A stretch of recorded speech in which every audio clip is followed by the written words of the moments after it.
Pressure और sugar में क्या कोरिलेशन है, यानी डायबिटीज और ब्लड प्रेशर की बीमारी अक्सर साथ में क्यों आती है, आज जानने का प्रयास करेंगे। इंसुलिन रेजिस्टेंस जो कि डायबिटीज के पेशेंट्स में काफी इंपॉर्टेंट कारण होता है, जिसकी वजह से अक्सर लोग का डायबिटीज बढ़ता है। हम समझने का प्रयास करेंगे कि ये इंसुलिन रेजिस्टेंस क्या बॉडी में ऐसा करता है कि अक्सर डायबिटीज वाले व्यक्तियों को ब्लड प्रेशर की प्रॉब्लम साथ में देखने को मिलती है। बहुत सारे ऐसे डायबिटिक पेशेंट्स होते हैं जिनको जैसे जैसे टाइम बढ़ते जाता है बीपी का प्रॉब्लम भी हो जाता है। तो इन दोनों बीमारी में क्या कोरिलेशन है, यदि हम इसको समझने का प्रयास करेंगे तो हम बेटर बीमारी को मैनेज कर सकेंगे और इसको लॉन्ग टर्म आने से रोक सकेंगे। दोनों पर एक साथ अगर हम वार करेंगे तो हम अपने शरीर को ज्यादा स्वस्थ बना सकेंगे। तो आज का हमारा टॉपिक ऑफ डिस्कशन है इंसुलिन रेजिस्टेंस कैसे ब्लड प्रेशर को बढ़ाता है और इसकी क्या इंपॉर्टेंस है। टॉपिक पर जाने से पहले जो लोग हमारे चैनल पर नए हैं उन्हें रिक्वेस्ट करूंगा कि चैनल को सब्सक्राइब करें। हमारे चैनल का पर्पज है लोगों को हेल्दी बनाना, हेल्थ एजुकेशन के द्वारा, और इस मिशन में आप हमारे सहभागी बन सकते हैं चैनल को सब्सक्राइब करके, कंटेंट्स को फ्रेंड्स फैमिली के साथ शेयर करके। टॉपिक के दौरान कुछ इंटरेस्टिंग बातें, कुछ प्रैक्टिकल यूटिलिटी की बातें, कुछ साइंटिफिक फैक्ट्स और स्टडीज और हमारी ओपीडी की कुछ एक्सपीरियंस पॉइंट्स भी आपको बताऊंगा। हमारा फाइनल वर्डिक्ट क्या है वो भी आपको बताऊंगा, इसलिए बने रहिए हमारे साथ एंड तक। चलिए शुरू करते हैं।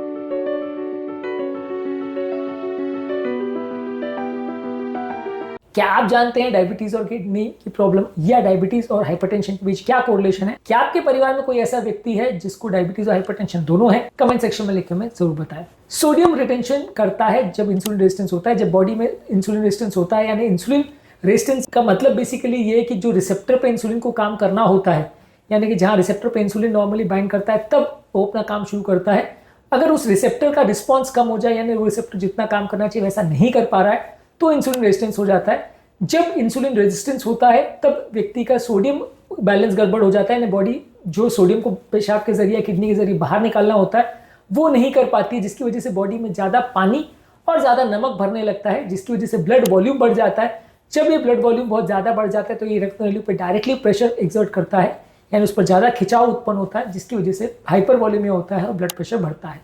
इसके अलावा जब आपका इंसुलिन रेजिस्टेंस होता है तो बॉडी में स्ट्रेस हार्मोन यानी सिंपैथेटिक नर्वस सिस्टम, जो कि हृदय की गति और नलियों के कॉन्स्ट्रिक्शन यानी नलियां कितनी सिकुड़ती है उसको कंट्रोल करती है, जिसकी वजह से ब्लड प्रेशर बढ़ता है। जब आपकी बॉडी में बहुत ज्यादा इंसुलिन रेजिस्टेंस होता है तो स्ट्रेस हार्मोन जो कि नलियों को कंस्ट्रिक्ट करते हैं जो बढ़ जाते हैं, तो वैस्कुलर रेजिस्टेंस बढ़ता है, जिसकी वजह से हार्ट को ज्यादा काम करना पड़ता है और ब्लड प्रेशर बढ़ता है।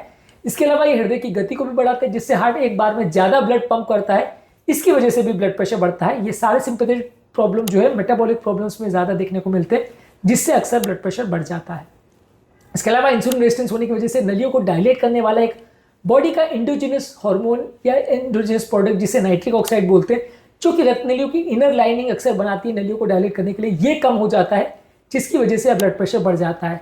ये नाइट्रिक ऑक्साइड रिलेटेड वैसोडाइलेशन जो है वो ब्लड प्रेशर को कम करने में मदद करता है। जब ये सिस्टम खराब हो जाता है तब प्रॉपर काम नहीं होता और ब्लड प्रेशर बढ़ जाता है। जब बॉडी में इंसुलिन रेजिस्टेंस होता है तो बॉडी में ऑक्सीडेटिव स्ट्रेस बढ़ता है, जिससे नाइट्रिक ऑक्साइड सिस्टम काम नहीं कर पाता है, इससे भी ब्लड प्रेशर बढ़ता है।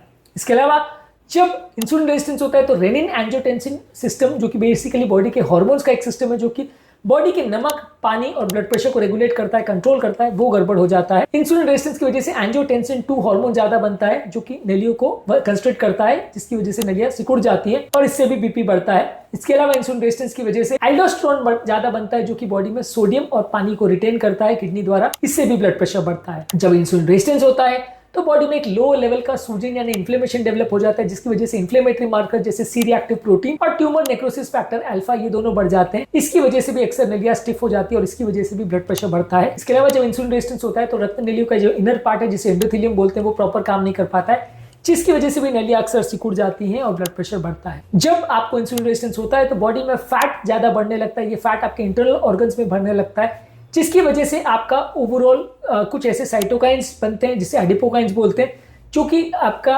इन्फ्लेमेशन बढ़ाते हैं और इनकी वजह से भी आपको इंसुलिन रेजिस्टेंस होता है। जितना ज्यादा बॉडी में लेप्टिन बनेगा, जो कि मोटापे वाले पेशेंट में अक्सर बनता है, वो सिंपैथेटिक नर्वस सिस्टम को एक्टिवेट करेगा, स्ट्रेस हार्मोन बढ़ाएगा, इससे ब्लड प्रेशर बढ़ेगा। जितना एडिपोनेक्टिन जो कि एक एंटी इन्फ्लेमेटरी हार्मोन है वो कम बनेगा, जो कि इंसुलिन रेजिस्टेंस और ओबेसिटी यानी मोटापे वाले पेशेंट में देखने को मिलता है, इसका कम बनना, उतना ज्यादा नलियां बराबर काम नहीं करेंगे और उतना ज्यादा ब्लड प्रेशर बढ़ेगा। इसके अलावा बहुत ज्यादा अगर आपका इंसुलिन प्रोडक्शन अगर ज्यादा रहता है तो आपका ओवरऑल नलियां बराबर काम नहीं करती। इंसुलिन प्रोडक्शन बहुत ज्यादा अगर हो जाता है तो नलियां कंस्ट्रिक्ट हो जाती हैं।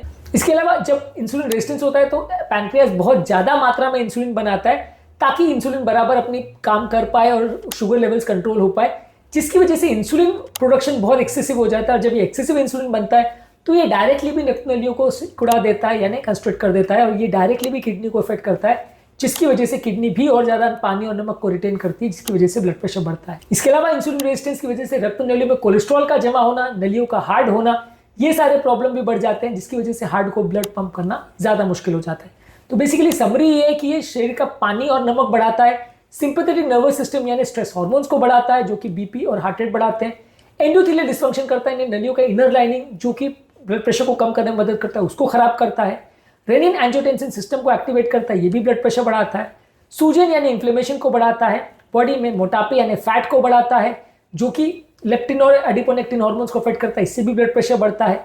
इंसुलिन अपने आप में भी बहुत ज्यादा जब बनता है तो ये भी ब्लड प्रेशर बढ़ाता है, और इंसुलिन नलियों में कोलेस्ट्रॉल डिपोजिशन भी कराता है, इसकी वजह से भी वैस्कुलर रेजिस्टेंस होती है और इसकी वजह से भी ब्लड प्रेशर बढ़ता है। इसके अलावा इंसुलिन रेजिस्टेंस वाले पेशेंट में अक्सर ट्राइग्लिसराइड बहुत ज्यादा होता है और एचडीएल लेवल्स कम होते हैं, इसकी वजह से कोलेस्ट्रॉल के पैरामीटर्स भी गड़बड़ होता है, उसकी वजह से भी बीमारियां ज्यादा होती है।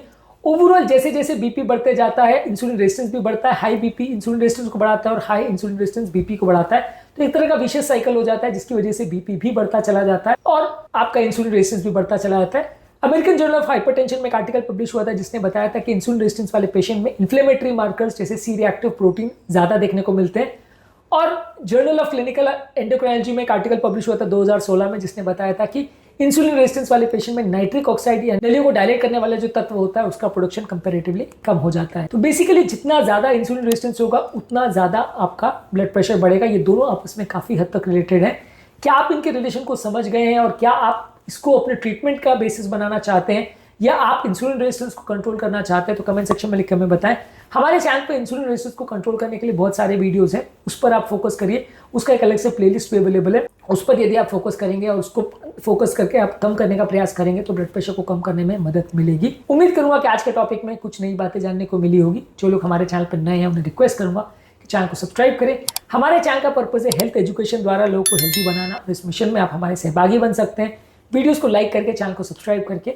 आपके कमेंट्स का हमें इंतजार रहेगा, जो हमें मोटिवेट भी करते हैं और इंस्पायर भी, और हमें बताते हैं कि हम कहाँ सही हैं कहाँ गलत है। आपकी प्रॉब्लम्स को भी सॉल्व करने में ये हमारी मदद करते हैं, तो कमेंट्स जरूर करते रहेगा। आपके कमेंट्स का हमें इंतजार रहेगा।